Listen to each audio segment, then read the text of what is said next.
नमस्कार। राज्य शिक्षा शोध एवं प्रशिक्षण परिषद पटना बिहार में आपका स्वागत है। बच्चों, हम पिछली कक्षा में श्वसन के बारे में चर्चा कर रहे थे। आज हम फिर उसी कक्षा को आगे बढ़ाते हुए कक्षा 7वीं के विज्ञान का अध्याय श्वसन, इस पे चर्चा करने जा रहे हैं।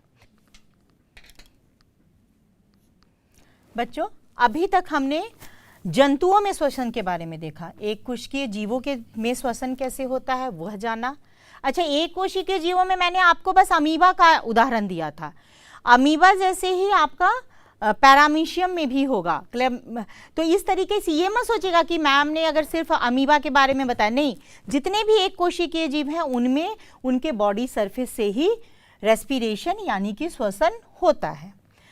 हमने अमीबा के बारे में जाना, हमने तिलचट्टे के बारे में जाना, हमने अर्थवॉर्म यानी कि केचुए के बारे में जाना, हमने मेंढक के बारे में जाना, हमने पक्षियों के बारे में जाना कि उनके पास एयर सैक्स भी होते हैं। तो अब हम जंतुओं से बढ़ते हैं पौधों में श्वसन पे। पौधों में श्वसन कैसे होता है बताइए। अब ये बताओ, क्या पौधों में भी हमारी तरह कोई रेस्पिरेटरी सिस्टम है, श्वसन तंत्र है? पौधों में हमारी तरह श्वसन तंत्र नहीं होता। तो श्वसन तंत्र नहीं होता इसका मतलब क्या होगा? श्वसन नहीं होता? श्वसन तो होगा ही, क्योंकि जीव है तो श्वसन के बगैर हम जीवित नहीं रह सकते। अब बच्चों, हमें समझना है कि पौधों में श्वसन कैसे होता है। तो पौधों में श्वसन के लिए जो सबसे ज़्यादा वैसे तो पौधों में श्वसन जो है रूट से भी होता है, स्टेम से भी होता है और लीफ से भी होता है, लेकिन जो सबसे ज़्यादा पार्टिसिपेट करता है रेस्पिरेशन के प्रोसेस में वह होता है कि पत्तियों में, जो हमारी इसकी पत्तियां होती हैं, पौधों में जो पत्तियां होती हैं उनकी पत्तियों में स्टोमेटाज प्रेजेंट होते हैं। ये आप देख रहे होंगे, स्टोमेटा, ये देख रहे हैं, इस तरह के छिद्र जो हैं वो प्रेजेंट होते हैं। अगर हम इस तरीके से एक सेक्शन ले लें लीफ का, अगर हम कट करके उसको माइक्रोस्कोप के अंदर चेक करते हैं तो ये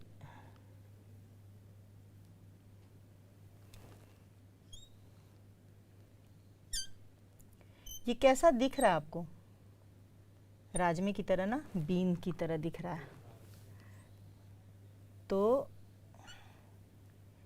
यही जो है स्टोमेटा जो मदद करता है पौधों को किसमें? रेस्पिरेशन में। क्या कहते हैं इसको हम? स्टोमेटा।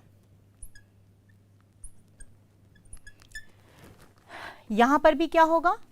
जैसे, अच्छा, एक क्वेश्चन यहां पर है, क्या पौधे, हम लोग जानते हैं, हम लोग बोलते हैं कि कार्बन डाइऑक्साइड जो है वो पौधा ले लेता है, तो पौधा श्वसन में क्या लेगा?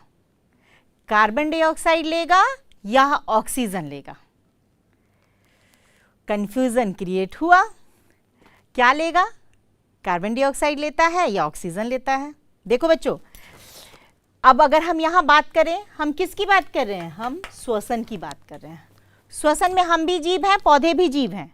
हम जैसे ऑक्सीजन लेते हैं वैसे पौधे भी श्वसन प्रक्रिया के लिए ऑक्सीजन ही लेते हैं वातावरण से। तो ऑक्सीजन लिया, इन छिद्रों के थ्रू ऑक्सीजन अंदर जाता है और फिर इन्हीं के थ्रू CO2 बाहर आता है। ऑक्सीजन अंदर गया, CO2 बाहर गया। तो ऑक्सीजन जब लिया तो वो रेस्पिरेशन प्रोसेस हो गया। लेकिन हम हमेशा यही सुनते हैं कि CO2 पौधे जो हैं, जो हमें पौधे लगाने चाहिए, हमें पेड़ लगाना चाहिए, क्योंकि अभी क्या समय से हम गुजर रहे हैं? हम ग्लोबल वार्मिंग से गुजर रहे हैं। पूरा का पूरा अर्थ का टेम्परेचर जो है वो राइज होते जा रहा है और बढ़ रहा है। टेम्परेचर क्या हो रहा है? अर्थ का बढ़ रहा है, पृथ्वी का टेम्परेचर बढ़ रहा है। और जब ये टेम्परेचर बढ़ रहा है, इसका मतलब जो हमारे ग्लेशियर्स हैं, जो बर्फीले जगह हैं, वो जो है मेल्ट होते जा रहे हैं, मेल्ट हो रहे हैं, पिघल रहे हैं। अब वो पिघल रहे हैं तो क्या होगा? समुद्र का जो है लेवल बढ़ते जा रहा है। तो ये खतरा है ना। तो अब हम क्या चाहते हैं? हम चाहते हैं कि ग्लोबल वार्मिंग को कम करें। तो कहा जाता है कि जितने पेड़ लगाओगे उतना वातावरण जो है वो ठंडा रहेगा, उतना जो है CO2 जो है वो कम हो जाएगा। क्यों बढ़ रहा है टेम्परेचर, क्यों बढ़ रहा है? क्योंकि ग्रीन हाउस गैसेज, आपने नाम सुना होगा। ग्रीन हाउस गैसेज जो होती हैं वह जो सन रेज आती हैं, जो सन की तरफ से जो रेज आती हैं उनको वो ग्रीन हाउस गैसेज एब्जॉर्ब कर लेती हैं, और जब वो एब्जॉर्ब करेंगी तो सन रेज वापस तो गई नहीं, तो क्या होगा, एब्जॉर्ब हुआ तो टेम्परेचर जो है अर्थ का, पृथ्वी का टेम्परेचर जो है वो बढ़ रहा है। अब हम क्या करें? अब इन ग्रीन हाउस गैसेज में इनका बहुत बड़ा योगदान है। ये जो CO2 है ये भी एक बहुत बड़ा, ये एक ग्रीन हाउस गैस है CO2, और फिर मीथेन, इस तरीके से और भी ग्रीन हाउस गैसेज हैं। हम लोग अभी CO2 के बारे में बात कर रहे हैं क्योंकि हम लोग श्वसन के बारे में चर्चा कर रहे हैं। तो तभी कहा जाता है कि अगर हम पेड़ लगा दें तो CO2 जो है वो कम हो जाएगा। कैसे कम होगा? सही कहा, प्रकाश संश्लेषण में। जैसे यहां पर आप देखेंगे यह क्या प्रोसेस है, रेस्पिरेशन यानी कि श्वसन। दूसरा प्रोसेस जो होता है उसी के, जैसे कि यहाँ पर रेस्पिरेशन में हम ब्रेक डाउन करते हैं ग्लूकोज का, ग्लूकोज को फॉर्म करने के लिए बनाने वाला जो प्रोसेस होता है वह प्रोसेस कौन सा है? वह प्रोसेस है फोटोसिंथेसिस। यहाँ लिख रही हूँ फोटोसिंथेसिस।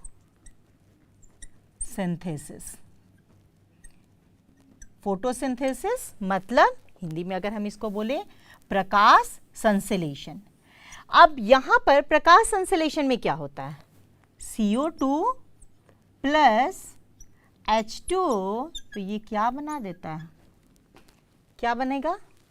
ग्लूकोज के साथ साथ क्या निकलता है? ऑक्सीजन। बच्चों रेस्पिरेशन में क्या होता था? Glucose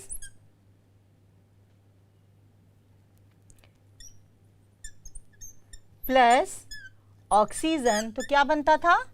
CO2 plus H2O plus energy. Energy की बातें अभी हमें नहीं करनी है, हम अभी प्रोडक्ट पे देखेंगे।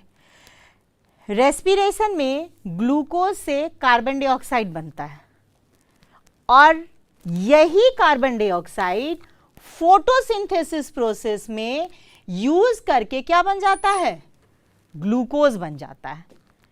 बात समझ में आ रही है आपको? ये दो प्रोसेस है, फोटोसिंथेसिस और दूसरा रेस्पिरेशन, जो कि पूरा का पूरा बैलेंस मेंटेन किए हुए हैं। क्योंकि रेस्पिरेशन में CO2 रिलीज होगा, अगर ये CO2 अगर दिन में ये रिलीज हो रहा है तो दिन में क्या होता है? प्रकाश संश्लेषण होता है, फोटोसिंथेसिस होता है। तो प्रकाश संश्लेषण प्रोसेस में CO2 जो है, यही वाला CO2 यूज करके क्या बना देगा? ग्लूकोज बना देगा, उनका फूड बना देगा। लेकिन रात में अगर फॉर्म होगा तब क्या होगा? रात में कार्बन डाइऑक्साइड जो है, जो कि यहाँ पर रेस्पिरेशन के दौरान निकलता है, यह कार्बन डाइऑक्साइड यूज नहीं हो पाता। इसीलिए टेम्परेचर जो पेड़ होते हैं उनके आसपास का टेम्परेचर बढ़ता है। क्यों बढ़ता है? क्योंकि CO2 तो निकल रहा है, रेस्पिरेशन प्रोसेस उनके अंदर भी हो रहा है। जैसे रेस्पिरेशन में हमेशा कोई भी जीव हो ऑक्सीजन लेगा और CO2 को छोड़ेगा, तो CO2 तो यहाँ पे रिलीज हुआ, लेकिन ये CO2 रात में फोटोसिंथेसिस में नहीं यूज हो पाता। तो क्या होगा? CO2 की मात्रा जो है वो पेड़ों के पास बढ़ जाती है। जब CO2 की मात्रा पेड़ों के पास बढ़ जाएगी तो क्या होगा? ताप यानी कि टेम्परेचर जो है वह बढ़ेगा। इसीलिए कहा जाता है कि रात के समय पेड़ों के नीचे हमें नहीं सोना चाहिए, क्योंकि CO2 की मात्रा ज़्यादा होती है, उससे हमें सांस लेने में भी दिक्कत होती है, साथ के साथ हमारा जो है सफोकेशन होगा और इस तरीके से टेम्परेचर जो है वो बढ़ता है। तो हम यह कह सकते हैं कि फोटोसिंथेसिस और रेस्पिरेशन, यहाँ पे रेस्पिरेशन कैटाबॉलिक प्रोसेस है जहाँ ब्रेकडाउन हो रहा है, विघटन हो रहा है। यहाँ फोटोसिंथेसिस क्या है? एनाबॉलिक प्रोसेस है, जहाँ कोई चीज़ सिंथेसाइज हो रहा है, फॉर्म हो रहा है। तो दोनों कैटाबॉलिक और एनाबॉलिक यानी कि मेटाबॉलिक प्रोसेसेस मिल करके कार्बन डाइऑक्साइड और ऑक्सीजन का बैलेंस मेंटेन किए हुए हैं। अब इसमें यहाँ ध्यान देने वाली बात है, कि यहां पे ऑक्सीजन रिलीज हुआ। फोटोसिंथेसिस में क्या होता है, हम क्यों बोलते हैं कि पेड़ लगाओ पेड़ लगाओ पेड़ लगाओ, पेड़ हमें क्या देगा, ऑक्सीजन देगा। हम पेड़ लगाएंगे तो पेड़ हमारे ऑक्सीजन देगा, और वह जो हानिकारक ग्रीन हाउस गैस हमारे आसपास है, कार्बन डाइऑक्साइड, उसको पेड़ ले लेगा। किस प्रोसेस में, प्रकाश संश्लेषण। प्रकाश संश्लेषण में, फोटोसिंथेसिस में, प्रकाश संश्लेषण में इसको ये CO2 को ले लेगा और फिर क्या बना देगा, ग्लूकोज बनाएगा, साथ के साथ ऑक्सीजन को रिलीज करेगा। ये ऑक्सीजन कहाँ ले लेंगे हम, रेस्पिरेशन प्रोसेस में, और फिर क्या रिलीज होगा, यहाँ पर CO2 रिलीज होगा। ये CO2 फिर कहाँ यूज हो जाएगा, फोटोसिंथेसिस में। तो यह एक चक्र के माध्यम से चलता रहेगा और चल रहा है, और इस तरीके से बैलेंस को मेंटेन किए हुए है। तो हम यह कह सकते हैं कि दोनों ही प्रक्रियाएं, रेस्पिरेशन यानी कि श्वसन और दूसरा फोटोसिंथेसिस यानी कि प्रकाश संश्लेषण, दोनों ही प्रक्रियाएं बहुत ही उपयोगी हैं। ठीक है बच्चों, तो अब हम एक बार देखें कि हमने आज पूरी कक्षा में क्या क्या पढ़ा। तो सबसे पहले हमने क्या पढ़ा था कि श्वसन क्या है, बायोफिजियोकेमिकल प्रोसेस है। श्वसन एक बायोफिजियोकेमिकल प्रोसेस है जिसमें कि 2 स्टेप्स में वो कंप्लीट होता है। पहला स्टेप क्या है बताइए, अब आपको बताना है जी, ब्रीदिंग। ब्रीदिंग यानी कि बाह्य श्वसन यानी कि एक्सटर्नल रेस्पिरेशन, जिसमें हम वातावरण से श्वास लेते हैं और वातावरण में श्वास छोड़ते हैं। जब हम श्वास लेते हैं तो उस हवा में ऑक्सीजन की मात्रा ज़्यादा होती है, जिसमें से ऑक्सीजन जो है हमारी शरीर के द्वारा ग्रहित कर लिया जाता है, एब्जॉर्ब कर लिया जाता है, और वही ऑक्सीजन जो है कोशिकीय श्वसन यानी कि कोशिकीय श्वसन और जो इंटरनल रेस्पिरेशन है में यूज़ हो जाता है, और वो ही CO2 को रिलीज़ करता है, जिसको हम फिर एक्सहेल करते हैं। तो ब्रीदिंग प्रोसेस में दूसरा हमने जाना था कि ब्रीदिंग प्रोसेस में डायाफ्रैगम का मूवमेंट होता है, साथ के साथ हमारी जो रिब्स होती हैं, रिब्स मसल्स होती हैं, तो पसलियाँ जो होती हैं, पसलियों के जो मसल्स होते हैं उनका भी रोल होता है। तो जब हम इनहेल करते हैं यानी कि जब हम इनहेल करते हैं तो हमारा जो चेस्ट का यानी कि जो हमारे वक्ष गुहा जो होती है, जो चेस्ट कैविटी होती है, उसका वॉल्यूम इंक्रीज हो जाता है, क्योंकि डायाफ्रैगम जो कि सेपरेट करता है अपर पोर्शन को लोअर पोर्शन से, वह नीचे कॉन्ट्रैक्ट होकर फ्लैट हो जाता है, और जो पसलियां हैं वो बाहर की तरफ और ऊपर की तरफ चली जाती हैं। तो क्योंकि ये ऊपर की तरफ गई, बाहर की तरफ गई और डायाफ्रैगम नीचे चला गया, तो इसका मतलब क्या है, ये पूरा का पूरा वॉल्यूम जो है वो इंक्रीज हो जाता है। और जब वॉल्यूम इंक्रीज होता है तो हम क्या करते हैं, हम इनहेल करते हैं, श्वास लेते हैं। दूसरा प्रोसेस क्या होगा, ब्रीदिंग का दूसरा स्टेप क्या होगा, एक्सहेलेशन या एक्सपीरेशन। उसमें क्या होता है, डायाफ्रैगम जो नीचे चला गया था कॉन्ट्रैक्ट होके, वो अपने ओरिजिनल पोजीशन पे ऐसे आ गया। जो रिब्स मसल्स कॉन्ट्रैक्ट हुई थी और मतलब बाहर की तरफ और ऊपर चली गई थी, वो रिलैक्स होके अपने पोजीशन पे आ गई और चेस्ट कैविटी हमारी छोटी हो जाती है। तो जब छोटी हो जाती है, जगह अब नहीं है, अब श्वास छोड़ देते हैं। ये हो गया हमारा पहला स्टेप, ब्रीदिंग। दूसरा स्टेप रेस्पिरेशन का कौन सा होता है, सेलुलर रेस्पिरेशन यानी कि कोशिकीय श्वसन। कोशिकाओं तक ऑक्सीजन कैसे पहुंचता है, जो फेफड़ों से ऑक्सीजन निकलता है, ब्लड में जाता है, और ब्लड में हेमोग्लोबिन के साथ ऑक्सी हेमोग्लोबिन कंपाउंड बनाता है, और वही ऑक्सी हेमोग्लोबिन कंपाउंड जो है वह कहाँ चला जाएगा, कोशिकाओं के पास जब जाएगा तो ऑक्सीजन वहाँ से निकल करके कोशिका के अंदर चला जाता है। जब कोशिका के अंदर ऑक्सीजन चला जाएगा तो ऑक्सीजन ग्लूकोज का पूर्ण ऑक्सीकरण होगा, कंप्लीट ऑक्सीडेशन होगा, और उस प्रोसेस में कार्बन डाइऑक्साइड और वाटर और एनर्जी निकलती है। कई बार ऐसा होता है कि ऑक्सीजन की मात्रा कम होती है या ऑक्सीजन अनुपस्थित होता है, तो वैसे केस में श्वसन प्रक्रिया में पूर्ण ऑक्सीकरण ग्लूकोज का नहीं होता। ग्लूकोज का पूर्ण ऑक्सीकरण यानी कि कंप्लीट ऑक्सीडेशन ग्लूकोज का नहीं होता, और जब कंप्लीट ऑक्सीडेशन नहीं होगा तो वो सिंगल कार्बन कंपाउंड में मतलब CO2 में नहीं कंप्लीट चेंज होगा। ऐसे एक ग्लूकोज कितने CO2 में कन्वर्ट होगा? CO2 में कितने कार्बन होते हैं? एक कार्बन, ठीक है। और ग्लूकोज कितने कार्बन कंपाउंड है? 6 कार्बन कंपाउंड। कितने कार्बन बनेंगे, कार्बन डाइऑक्साइड बनेंगे? बहुत सही, 6 कार्बन डाइऑक्साइड बनेंगे। लेकिन अगर 6 कार्बन डाइऑक्साइड नहीं बने, इसका मतलब पूर्ण ऑक्सीकरण नहीं हुआ है, यानी कि एनारोबिक यानी कि अनऑक्सी श्वसन हो रहा है। तो वो एक केस हो जाता है। अनऑक्सी श्वसन में एक तो अल्कोहल बनता है और दूसरे केस में लैक्टिक एसिड बनता है। लैक्टिक एसिड हमारे मसल्स में बनता है जब हमें बहुत थकान होती है, क्रैम्प होता है, पैर में दर्द होने लगता है, तो उस समय लैक्टिक एसिड का फॉर्मेशन होता है। इसी वजह से हमें बहुत ज़्यादा क्रैम्प महसूस होने लगता है। ये सारी बातें हुई ह्यूमन में रेस्पिरेशन की। इसके बाद हमने बात की थी रेस्पिरेशन की। रेस्पिरेशन जो है अन्य जीवों में कैसे होंगे? तो एक कोशिकीय जीवों में उनकी सतह से होते हैं, बहुकोशिकीय जीवों में अलग अलग तरीके से होते हैं। जैसे जो जीव, जैसे हमने बात की थी, केचुओं में स्किन से होगा, तिलचट्टे में जो होगा स्पेरिकल से होगा, फिर उसके बाद मछलियों में गिल्स यानी कि गलफड़े से होगा।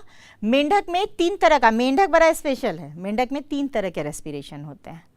कहीं आप देखेंगे 4 तरह के भी रेस्पिरेशन लिखे रहते हैं। जब वो पानी में रहता है तो बकुल मतलब माउथ को भी लिया जाता है कई बार, लेकिन 3 तो बहुत ही ज़्यादा माना जाता है। जब वो लार्वा स्टेज में होता है तो उसमें गिल्स से होता है, और जब वो एडल्ट का रूप ले लेता है तो अगर वो पानी में है तो किससे होगा? तब स्किन से, और अगर वह जमीन की सतह पे आ चुका है तब किससे होगा? तब फेफड़ों से होगा। इसी तरीके से मछलियों में गिल्स से, और हम लोग बात कर चुके हैं ह्यूमन में, तो हम लोग बहुत देर से बात कर रहे हैं जो हो रहा है। ये सारी तो बात हो गई जंतुओं की।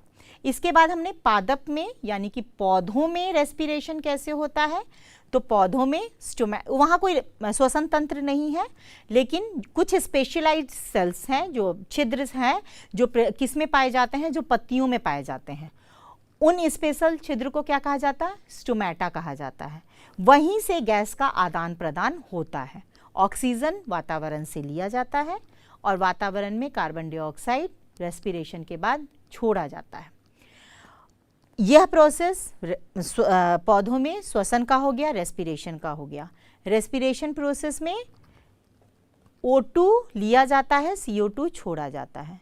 जो CO2 वातावरण में जाता है वही CO2 पौधों द्वारा प्रकाश संश्लेषण में यूज कर लिया जाता है, और इस तरीके से CO2 यानी कि कार्बन डाइऑक्साइड का बैलेंस जो है वह वातावरण में बना के रखा जाता है।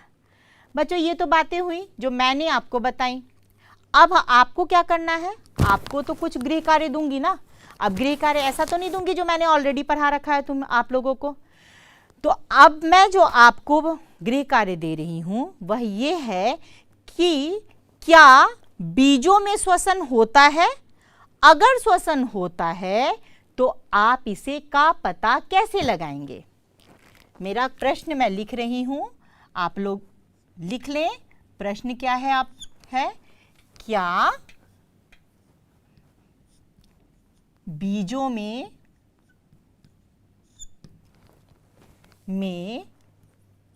श्वसन होता है?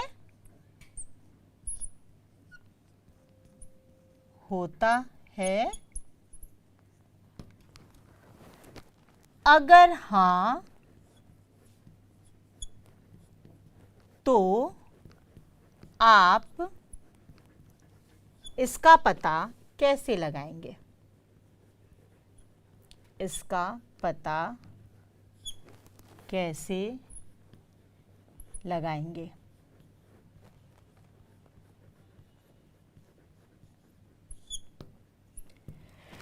ठीक है बच्चों, एक तो यह प्रश्न होगा जिसका आप पता लगाएंगे। दूसरा प्रश्न एक और जिस पे मैंने कक्षा में बहुत चर्चा की है, वह चर्चा क्या की थी हमने, जब हमने ये बात की थी कि ग्रीन हाउस गैसेस बढ़ रही हैं तो उससे क्या क्या उसके असर जो है वो पड़ रहे हैं। अगला प्रश्न मेरा जो होगा वह यह है कि अगर पृथ्वी पर से पौधे समाप्त हो जाएं तो क्या होगा। ठीक है, हम इसे लिखेंगे। प्रश्न है,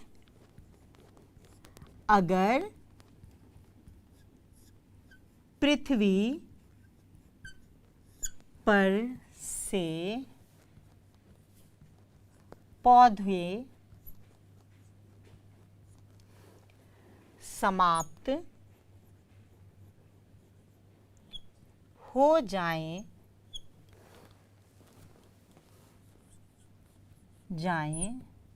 तो क्या होगा। यह उत्तर कैसे लिखेंगे? यह उत्तर लिखने के लिए आप अपने में चर्चा करेंगे। आप अपने दोस्तों के साथ इस विषय पे चर्चा करेंगे कि अगर पौधे नहीं होंगे तो फिर क्या होगा, क्या क्या इसका इम्पैक्ट हो सकता है, क्या क्या इसका असर हो सकता है, यह आप हमें बताएंगे। और इसके अलावा अपने अभ्यास के जितने भी प्रश्न हैं उन सब, अपने अभ्यास मतलब आपकी पुस्तक में जितने भी प्रश्न दिए गए हैं वह सभी प्रश्नों के उत्तर आपको लिखने हैं। और जो प्रश्नों के उत्तर नहीं समझ में आए उनके लिए आप किससे बातचीत करके करोगे? अपने मित्रों से बातचीत करें, चर्चा करें, उत्तर ढूंढें, बड़ों से भी पूछें और उसको लिख करके कंप्लीट करें। फिर हम अगली कक्षा में अगले टॉपिक के साथ आएंगे और अगले टॉपिक पे फिर हम चर्चा करेंगे। तब तक आप पढ़ते रहिए, खुश रहिए, मुस्कुराते रहिए और विज्ञान में कुछ न कुछ करते रहिए। ठीक है बच्चों, बाय, नमस्कार।